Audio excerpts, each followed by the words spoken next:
Right guys, welcome back to another video and welcome to my reaction to the FIFA 21 career mode trailer. Lads, I've been waiting for this. I'm really excited. It's going to be a long video, probably.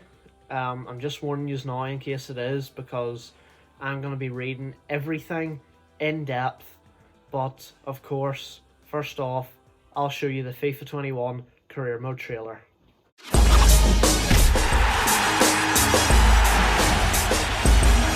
Manage every moment in FIFA 21 career mode with a new interactive match sim, more control over training and developing your squad, and more ways to sign players on the transfer market. Ready for a whole new way to play out your career? The brand new interactive match sim gives you full control when simming matches. Jump in and out of the action when you decide to change the course of the game, or take charge for key moments to dominate the moments that matter. Keep an eye on match stats and player performance levels, and make subs or tactical changes on the fly to influence the outcome of the match. A new player growth system puts you in charge of your squad's development. Spotted a gap in your team? Turn marauding fullbacks into wingers and goal-scoring midfielders into false nines with new position training. And new development plans give you control over each player's growth to help you build your squad's attributes to match your style of play.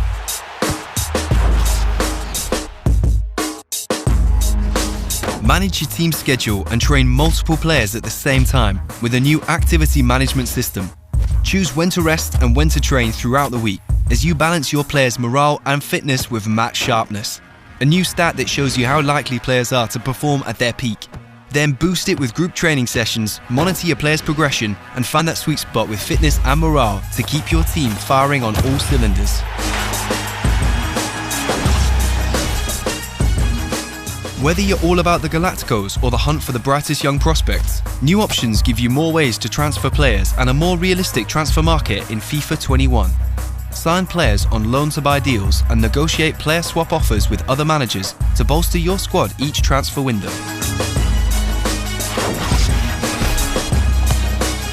Overhauled Opposition AI gives you a more intelligent opponent to play against in every match you play. New tackling, player switching, and marking logic makes opposition defences harder to break down. And at the other end of the pitch, more intelligent attackers have a stronger understanding of dribbling and passing to keep you on your toes from game to game. With new ways to train, play, and make transfers, manage every moment of your career in FIFA 21.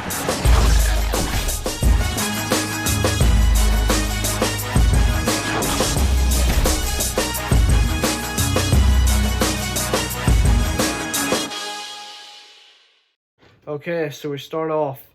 Hey FIFA fans, we're excited to take you through a deep dive into the upcoming features for career mode in FIFA 21. We really wanted to put a bigger focus on career mode this year and deliver on some of the key features we know you've all been asking for FIFA 21.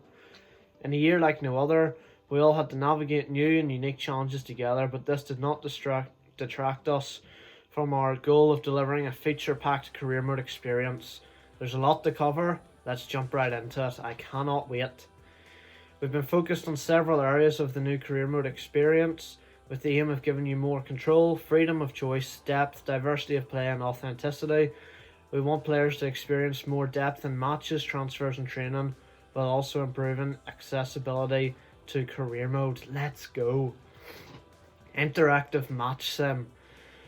We know that some managers want to be in control of everything. Small decisions can define important moments, decide titles and create champions, but not all moments share the same intensity, so enabling players to choose their level of control has been a big focus for us this year. Interactive match sim is a new way to experience matches in career mode. You can now take a step back from the traditional gameplay and focus on the bigger picture. Interactive match sim enables managers to adopt a more tactical and faster paced approach to matches, making all important decisions from the touchline and watching their impact on the pitch from a top-down view. Very Football Manager-esque, but we kind of knew that anyway. But it's still very exciting to have it into the game, lads. In the interactive match sim, the match plays out at twice the speed of regular gameplay. So if you have your match set at 8 minutes, it'll play at 4 minutes or something. Out of play match moments are automatically skipped, ensuring that you're always looking at meaningful events. That's handy. Instantly jump in or out. The interactive match sim allows you to jump straight into action at any given moment, giving you a traditional gameplay experience. This is interesting. Jump in, quality. I know it used to be in the game, and I did it a lot back when I actually played FIFA on the PSP. I wasn't playing it on Xbox yet, and that's when we had the jump in and out option. I think it was maybe FIFA. No, I did have it on Xbox. I just had it on the PSP too. I think it was FIFA 14. It was on the PSP. Might not have been in the Xbox, but there was a jump in option. Wasn't a jump out option. So that is quality. Love that. Whether you only like to intervene when your team goes down, or you prefer to jump in whenever your team is within shooting range, the interactive match sim allows players to experience matches exactly how they want to. You can also jump back out of gameplay and watch the rest of the game play out in interactive match sim, or skip straight to the final result at any time. That's handy. Say you're like, I don't know, tanking a team 5-0, and maybe the game's just slowed down a bit, or you're like, well, this is just done. You can sim the rest of the game or skip to the final result. Very handy. Both jumping in and out of the game and jumping to the end result are accessible at any point during the match, regardless of whether the match started as regular gameplay or in sim mode. That's really good too. Everything accessible from every possible situation, not just, well, you get all this if you sim the game, but if you go into the game unlucky, you're stuck. This is absolutely brilliant, EA. A new way to experience match gameplay. Whenever you're inside the interactive match sim, you see the players attempt to implement your game plans and have all the tools needed to reorganize them on the fly if needed. You can interact with team management, change game plans, and monitor your team's and your opponent's information in real time. The following tabs are available. Fitness gives you an idea of which players might run out of stamina first. Very handy. Player ratings summarises which players are performing well and which players are struggling. Very good. Match stats provides an instant snapshot of both teams' performance. Brilliant. Game plan shows the systems the teams have adopted on the field. Great. The interactive match sim also features audio commentary and stadium atmosphere throughout the match. That's kind of cool. So you still get commentary whenever you're watching the sim, which is interesting because it said the speed is a lot quicker, but I'm sure they've implemented that so that the commentary is matched up with the game at least. So the new match launcher. You can launch each match with one of three options. Play match, which is load into traditional gameplay. Sim match, launch the new interactive match sim. And quick sim, instantly jump to the final result of the match. I wonder what that's going to look like, because is it going to give you that same, the pitch image, and it's just going to come up in the middle of it, 3-0 or whatever? Because it's definitely not going to have, how sims are now. Big rectangle, your key moments up here, all their scores down here. I think they've got rid of that layout completely. So it's still just going to be a nice layout, even if you do just want to quick sim a game. We've included some new information to help you make decisions before entering the match. You can now see the probable opponent lineup alongside your active team sheet, so that you can evaluate the fixture and make informed decisions. Oh, it's only probable too, so you don't know exactly what your opposition's going to do, but you kind of have an idea. We've also streamlined the experience by making some changes, like automating the kit selection to get into matches quicker. Right, so do we not have a say on the kits anymore? Because if that's the case, EA, you better fix this. People don't complain about this a lot, and I don't really complain about it in games, but it does trigger me. Sometimes, I just feel kits should be worn a certain way, right? Even in Champions League, third kits are used as an away kit in Europe, right? In FIFA, they will, if I'm managing Liverpool and I play Bayern Munich in Europe, they'll happily let us wear our away kit. I want to wear my third kit. I want to do it right. So if I can't change that now, which I don't think I can, EA have to have this set proper, as well as if I'm managing Liverpool again, for example, and I play against Wolves, who are technically wearing orange, red and orange is still a bit of a clash. So put me in my away kit. I hope it's not going to cause loads of kit clashes here. We've also placed match settings here along with the new options that are specific to the interactive match sim, like allowing you to customize the appearance of the teams on the interactive match simulation radar. Oh, I wonder, does that mean, is it a 3D option and a 2D option? I wonder, is that customizing the kits? I don't know, but yeah, it all looks good, and the layouts all look very tidy, to be fair. Player development. Developing a solid and diverse squad that is fit to take you to glory is an integral part of the manager experience, and we are aware in the past this could rely more on transfers than squad growth.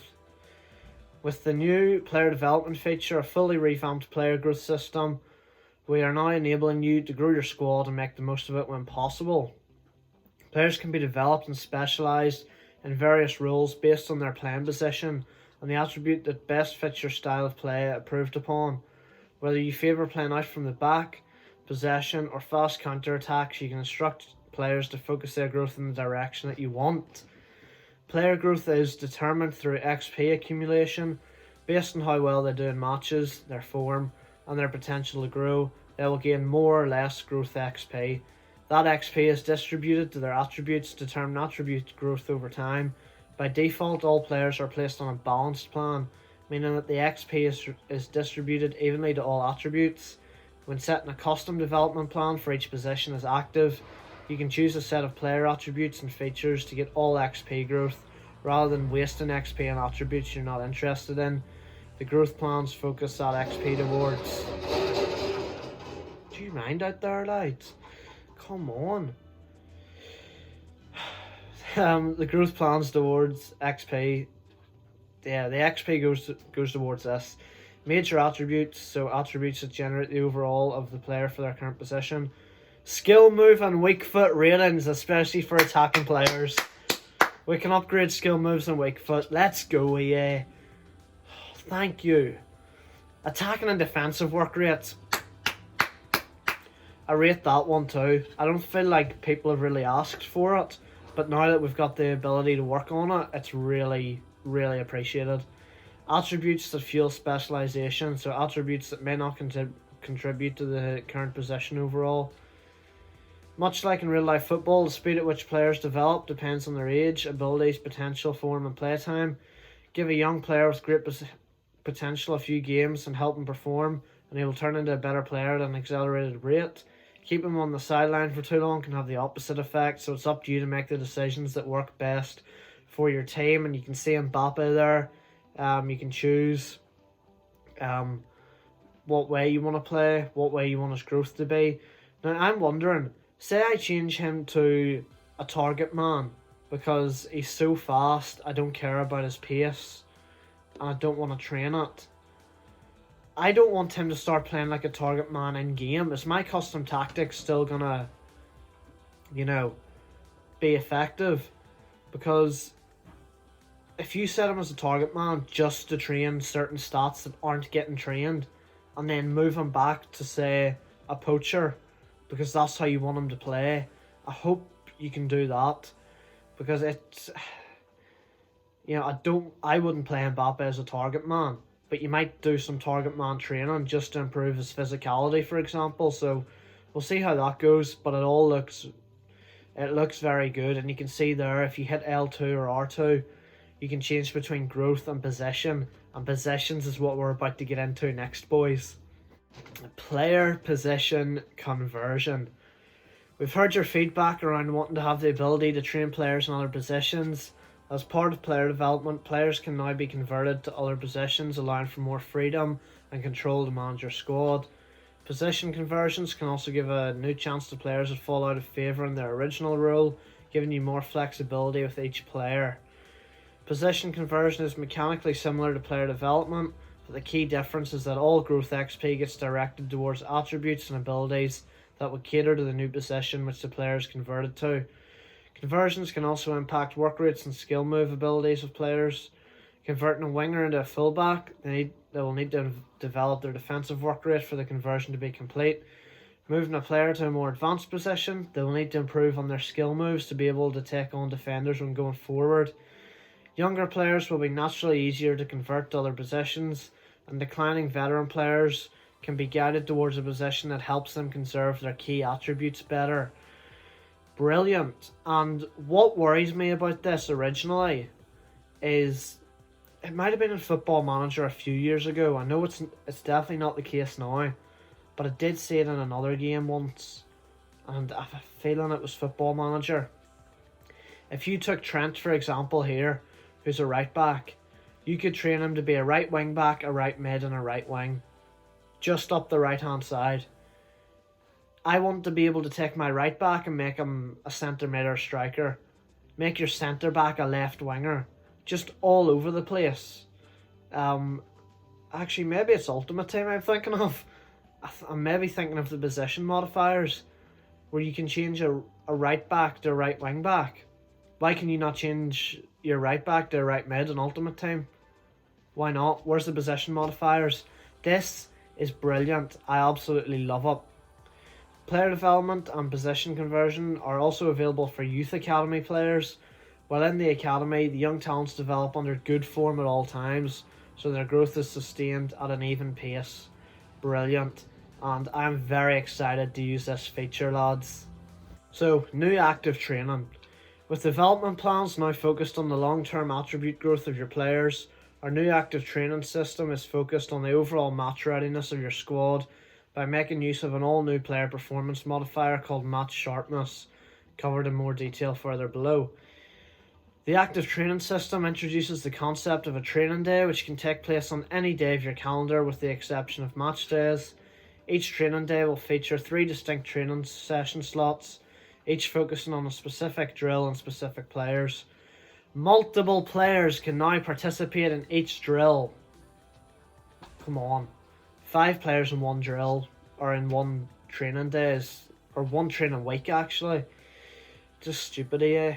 Depending on the drill type, allowing you to involve up to 15 players in training each day. Beautiful. Every session consists of diverse drills and various scenarios focused on improving a specific area of the game: defence, passing, dribbling, shooting or set pieces. Training days will always be pre-populated with the appropriate drills and players based on the active team sheet, but you can always take control and edit them should you wish to fine-tune your training day outcome. Changing your active team sheet will also give you the ability to instantly update the drill and player selection for your training day, allowing you to train an entirely new set of players, for example, your reserves team sheet, assuming that you haven't consumed your training slots. Brilliant. And you can see there the attacking drills. They've got Firmino, Salah, Mane, Origi, Minamino. Then there's a midfield one with Gini, Keita and Milner. And then Trent and Gomez doing some defending. So, let's get more specific on this topic. Depending on the difficulty, training drills consume different levels of fitness. The more difficult a drill is, the bigger the fitness cost, but the maximum sharpness output will be more substantial. Getting the highest grade, either by playing or simulating the drill, will maximise the sharpness output. Fitness costs will be the same regardless of the drill result. The more difficult drills are, obviously more challenging and will require more skill to obtain a high grade. This introduces an element of choice. Do I want to play it safe and engage in an easy drill that I can ace and get the maximum sharpness from it, or risk playing a more difficult drill for an even bigger boost should I manage to get a high grade? The sharpness output also depends on the number of players in the drill. More players in the drill means more players get some sharpness for a successful drill, but less players in the drill means a greater sharpness boost per player. Makes sense. So it's like one-on-one. If you have one-on-one coaching, you're going to improve. If you're trying to, if you're getting coached with 30 other players, it's all got to be evenly distributed. The drill rating is based on the number of points gathered during the training session. When simulating a drill, the grade you get will always be the highest grade that you've obtained when playing it. By default, drills that you haven't played yet will award a maximum grade of D when you choose to simulate them.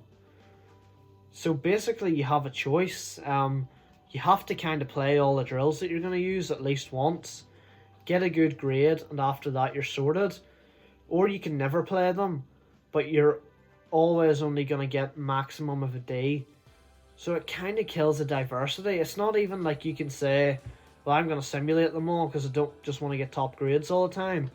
But if you haven't played them, you can't get, you can't get top grades anyway. So it's basically a choice of top grades or lower grades. You're never really going to get middle grades.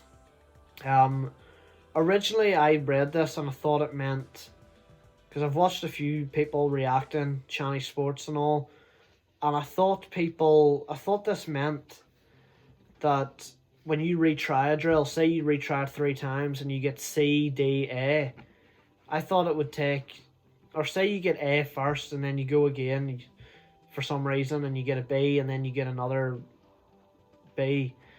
I thought it would just take the A. That's your highest grade. But apparently it takes the highest grade overall in that career, which is interesting. Kills the diversity a bit. It's literally just going to be a case of play each drill once, do well, and then simulate it, I guess. Player sharpness now, and this one sounds quite interesting.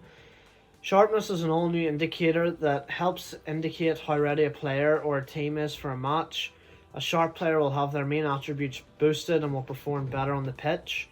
Sharpness ranges from 0 to 100. Sharpness at 50 means the players at average sharpness will not receive a boost, nor will they incur a penalty on attributes. Think of 50 as the baseline. Sharpness between 50 to 100 means the player is sharper than average and their attributes will be boosted. Max sharpness 100 sets a max attribute boost. So does that mean you can get like 51 and they'll just shoot up? So that'll be mad. Sharpness between 0 and 50 means the player is below average. Sharpness on his attributes will be reduced. Min sharpness 0 will determine the max attribute reduced. So again, you get 49, you're going to get shafted. So it works both ways. Let's look at a striker, for example. When their sharpness is 100, here's an example of some of the attribute boosts. Why can't I talk? Possession +4, finishing +5, ball control +3, and shot power +3.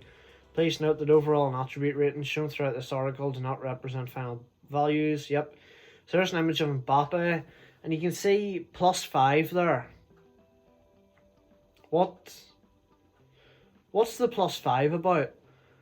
I see that he's 90 rated there. Striker down to right striker there too. Not too sure what that's about. I'm not sure what that +5 is. That's not rating, is it? Is it sharpness? Don't know. Should sharpness reach 0, the striker's skills will be reduced. Positioning -4, finishing -5, ball control -3, and shot power -3. The way he said skills there, I thought skill moves. I was like, oh dear. So Mbappe now -3. He's now 89 rated. Is that... I mean, I know they just said the rating was just like examples. Does that mean that his rating will go down by 3 if his sharpness is low? Say you have Mbappe, right? 89 is his base rating. So if he goes down by 3, he should be an 86 rated striker going into this game. If he goes up by 5, he should be a 91 rated striker. Or, sorry, I'm adding the 5 back on. He should be a 94 rated striker. So is that how it's going to work? Maybe. So you want to keep your players really happy. If you can't keep them sharp, unlucky, you're screwed. But if you keep them fit, you're going to have very high rated players. It seems as though it's kind of doing the job that Morale done last year, where if they weren't happy, their stats would go down. It seems to be sharpness is all about that now, but Morale's more of just, are they happy at the club? Which, I guess makes sense, but I feel like they should be somewhat linked, because if you're not happy, you're not going to play well anyway. But then I guess, obviously if you're not sharp, you're not fit, you're not feeling it, you're not going to play at your best, so makes sense too. Player feedback system. We added a player feedback system to the team management screen, which aims to enable better decision making by surfacing the most relevant information to you. There are now 3 elements that impact a player's overall in addition to their development and age: sharpness, morale, playing on his preferred position, that is in depth, and not going into too much detail, but I know how that feels, and that's true. You want to be in your preferred position, and it does have an impact on your morale and your sharpness. If you're out of position, you just have no desire to play. So, yeah, playing them in their preferred position, you have to do it. So that's really good, really realistic. Also, be on the lookout for the new sharpness icon present next to the existing morale icon. This will allow you to spot the players that are in the best condition ahead of a match. So that's all good. Team schedule planning, which seems like it's going to be something else that we're going to have to try and juggle here. With team schedule planning, you can now control what your players do every day of the season in order to be able to build their match sharpness, but also to manage their fitness levels and morale. Balancing fitness, morale, and sharpness is key to achieving any long-term success, and this process adds a new dimension to the man management aspect of the career mode experience. You can find 3 distinct types of activities daily, each with their own clearly defined role. Training day. As covered in the active training section, this is focused on improving match sharpness at the cost of fitness and morale if it's being overused. Fitness consumption is directly tied to training day activities, while morale, well, no player enjoys not having any days off and is affected if a player is training excessively. Good. Recovery day. This is focused on regaining the most amount of fitness for your players, but it also decreases sharpness the most. Whereas a rest day regains less fitness than recovery day, but has a smaller negative impact on sharpness while boosting morale a little. So that's interesting. Do you want a recovery day or a rest day? You got to make these executive decisions. When going about the planning, you can either operate at changes at a daily level, choosing what you want for that specific day, or use schedule rules to establish patterns for pre-match days, post-match days, and any other days in between matches for 2 weeks in advance. So that's handy. You can just keep planning for 2 weeks, for 2 weeks, for 2 weeks. Make it handy for yourself. If you're not much of a micromanager, don't worry. The robust scheduling rules can be adjusted whenever you want during the season, allowing you to make high-level changes without having to get involved with planning activities each day. The monthly calendar will keep its existing functionalities, looking into the future months and Sim2 date, but will now also surface the activity set in the weekly schedule. From here, you can also adjust schedule rules for your entire season. If you want to go in depth, you'll have to step into the weekly schedule view to plan out each day individually. So there you can see the second calendar there. That must be the yearly calendar, or maybe, I'm not even sure. But you can see at the right, schedule rules: before match, rest day; after match, recovery day; weekly plan, only training. You can go in there, you can figure all that out. So 2 calendars apparently, and I see there on the calendar too, it tells you, I know this is La Liga layout, but you can see there Barcelona, home, league, rather than just having an icon. Now obviously when it was leagues or cups, you kind of figured it out most of the time, and it did say on the side FA Cup round of 32. I like that it tells you home and away here. I'm 99% sure it didn't tell you anywhere. You had to go into the actual fixtures. It tells you home and away. Might not seem like a big thing, but it's a nice wee thing to know in my opinion. New transfer options and improvements. Let's see, transfers. Big deal in career mode. So the modern day transfer market has been going through some changes in recent years, and we wanted to better reflect that in our game. Here are 3 improvements we made in this area. Loan to buy. Instead of making risky transfers, you can now loan the players you desire first, with the option to make the transfers permanent when or if they live up to your expectations. I like that one. I can see myself using it. AI player swap proposals. While player swaps were introduced to career mode a while back, you might have noticed that AI was still preferring old-fashioned cash-only transfers. The AI will now make player swap proposals with players of their own.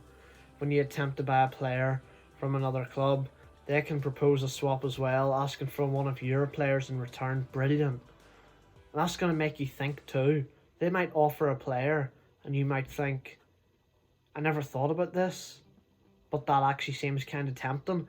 But it would be nice if someone comes in to buy your player, right? You know, Barcelona come in, they're looking Salah for 120 million. Maybe you go back to them and you say, I'll take 120 million, but we want Lionel Messi. You know, we should be able to add players into the deal, because I know you can do that on PES, so that would be cool. Contract renewal improvements. We've given the AI controlled clubs the ability to perform contract renewals based on the players' rank in the club, so you usually not see the top players in a club become free agents. It can still happen in some cases, as top players might not always want to accept contract renewals. That's good. 6 months left on the contract, far too easy. In the past, and you can just go onto a website every FIFA and see, here's a list of players whose contract expire in season 1, season 2, season 3, and you can just get everyone. So that's good. That's going to be a lot more random. Alright, additional improvements. This is going to be a long one. Onboarding. As we're constantly adding features to the game, it's become more important to provide information to our players about the inner workings of career mode. This year we're taking the first step in the direction of teaching players the purpose of each system within the mode and how they can become more successful at using them. Oh, so there's like a help button? Fair enough. Expanded competition user interface, or UI. In previous years we gradually introduced new UI elements that were specific to the competition you're playing in. In FIFA 21 we built on this by adding competition specific UI branding on all screens within career mode, so you can get fully immersed in the atmosphere of your upcoming match. So that's like the background screens, the way they changed them for each league last year. These are the competitions for which we have unique UI branding.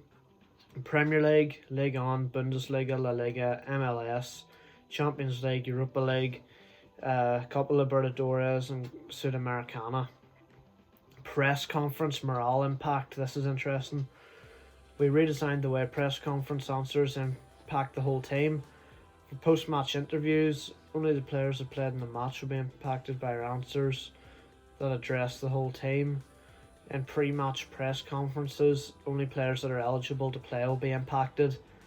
They didn't mention the wee icon things, which is worrying, because if they're the same, that means nothing. Because at the start of after betting the game, everybody just figured out, don't even need to read the question or the answer. I just know this boosts morale, this lowers it. And it was too easy. So if it's going to be the same, bit poor there. Player morale and form. We've received your feedback that maintaining a high morale level for your whole squad is too easy. So we added a layer of depth to how players' morale are impacted by performance. Match ratings from their previous match to their current form will dictate what type of answer is most beneficial to them. A player with low match performance can receive a bigger morale boost from an answer. So, established youth academy. When you take on the manager of a club, you no longer have to start setting up a youth academy by yourself. The club will already have a scout hired and a number of players already recruited into the youth academy. The number varies based on the importance of the youth development rating. There's also a chance that one of those players is going to have the potential to become one of the world's best. So I'd assume, for example, if you have Man City, you're not going to have many youth players because they're more focused on buying recognised superstars. Whereas you have someone like Ajax, they should have the best youth academy in the game. So that's class. PES have had that for years. I'm assuming, or I know, you can still send your scouts out, but at least there's something already there for you to build on. So that's really good. Homegrown talent. If you pre-order or purchase the Champions or Ultimate Edition of FIFA 21, you'll be entitled to a homegrown player as part of your youth academy. When you create your career mode save, one player with high potential will await you in your youth academy.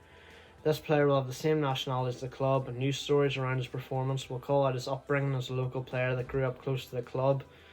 An online connection is required when you initialise a career mode save to check your entitlement for the homegrown talent player. Once your save is set up, you don't have to worry about your online connection, and you can keep playing offline should you wish to, just as always. So that's nice if you pre-order Champions or Ultimate Edition. Financial takeover setup. Within the setup of a new career mode save, you can set the amount of cash you want your club to receive as part of financial takeover. Whether you want to give your club a whopping 500 million or start with next to nothing, you can customize your experience how you want to. How's that going to work with, in the catalogue you get multiple financial takeovers. Say I set 500 million. Does that mean every time I use one, the levels don't matter, I get 500 million? Because that would be mental. I don't think I'll do that in like a series on the channel. Might do it in my own personal career modes for the crack. Maybe do some challenges with that, I don't know. But that's a great idea as well. I really like that. Negotiation strictness. Some people have always enjoyed the fact that we let you build a star-studded team without any limits, but for others this might feel like breaking authenticity or immersion. Instead of picking one of the two approaches, we figured that the best way to go is to allow you to choose how you want to set up your career. Strict negotiation means that clubs won't be interested in taking offers from a rival club, so Liverpool couldn't buy players from United or Everton and vice versa. Players won't be interested to move to a lower ranked league or club that they have a grudge against. Brilliant. So, for instance, let's say, well, I'll use just old players for instance. Or no, we'll go Sergio Ramos wouldn't move to Barcelona because he's a Madrid man. Players with the one club player trait won't be interested in joining another club. Messi won't leave Barcelona, for example. And you won't be able to approach players that signed to a club for less than a year. That's already how it was. When the negotiation is set to loose, all of the above limits are off, so you can make these transfers without any of the above mentioned restrictions. You'll no longer have to play for a season to be able to get the players that recently transferred in the football world. That's a nice option to have as well, because in the past you couldn't even turn that off at all, you were stuck. Player retirement. We changed the player retirement logic to trigger only if the player's in the final year of their current contract. This will allow star veteran players to push retirement further. We've also changed the age at which players retire to make the retirement age closer to 40. Youth and regen player personality.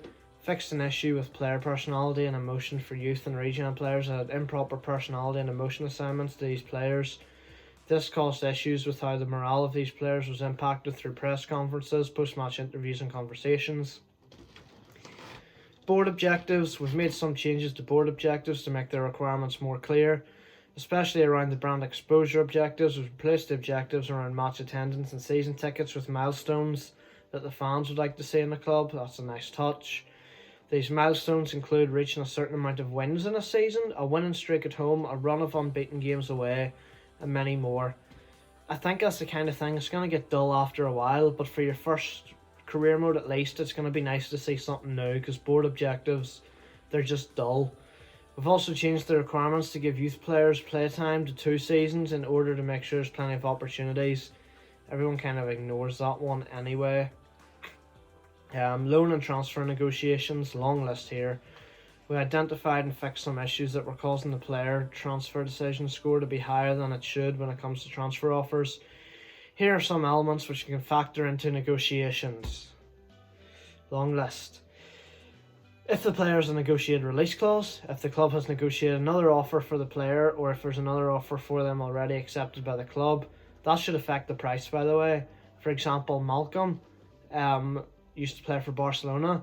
When he joining Roma or something, and Roma had agreed 30 million, and Barcelona came in after that, and Malcolm's original club might have said, oh, we want 50 million for him. Well, Barca were able to say, well, Roma only played 30, so we're just matching that, and they ended up getting him. If the player's a free agent, or if they were listed for a loan or transfer, if the player's coming from a club in the same country where the player's playing at, or if the offer is coming from that club, a comparison between the player's nationality and the country in which the buying club is based. So does that mean like English players are going to be far more expensive than everyone else? It would make sense. The overall of the buying team and the ranking of the league in which they are playing should affect appeal. How the players overall compares to the league overall. The current contract length of the player and the contract length that has been offered. The length of the loan, if it is a loan. How much time the player spent at their current club. The more time they spent, the more likely they are accept a move. I thought that would have made them more loyal. How much the player's role differs at the new club compared to the current role. This one is extremely important as it plays a significant part in the transfer decision, with players more likely to accept a crucial role at another club if they are currently only used as rotation players, so like bribery. And finally, if the buying club is using a formation that features a player's preferred position, for example, a CDM won't like playing in a club that uses a 4-4-2 formation without a designated CDM slot. But I wonder, can you just change your formation before you go to buy that player? Break the system. All of this information is added up into a single score that determines whether or not the player would accept the loan or transfer. The score also influences how much the player is willing to negotiate on the desired wage. So a few changes with transfer negotiations there, making things a bit more realistic. And the final thing, a lot of people have skipped over it, but I'll go through it. Just broadcast improvements. We've made a number of improvements to our match broadcast experience, focusing on immersion and authenticity. Some of these improvements include full refresh of Ligue 1 and Ligue 2 overlay packages, iconic atmosphere following the steps of Liverpool's You Never Walk Alone, Man City and Real Madrid. More clubs will have their anthems implemented for FIFA 21, including Chelsea, Dortmund, AC Milan, Atletico Madrid. Authentic goal music as applies when playing at home and scoring. Some of these include Chelsea, Dortmund, Inter Milan. New localised stadium announcers. Playing in different countries across Europe will feel more authentic as the intro and specific moments in gameplay will include local flavour for the following languages: French, Italian, German, Spanish.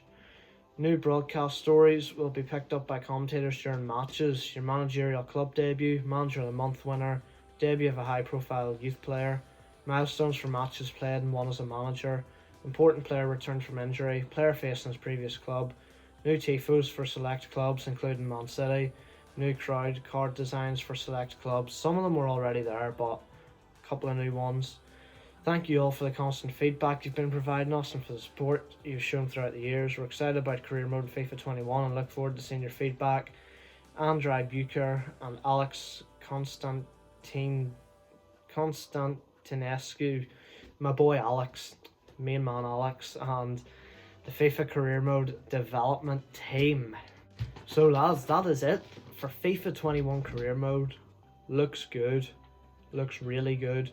I'm really excited, hoping that I'm gonna get the beta. I didn't get a code, so hopefully somebody, I have one lined up, hopefully I might get it.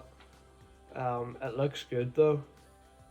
They didn't mention the stadiums though, because Ultimate Team got them, so it would have been nice if that was in career mode, but it does look good and I can't wait to play it. So I'll link the trailer, EA's website, and straight to the career mode pitch notes as well.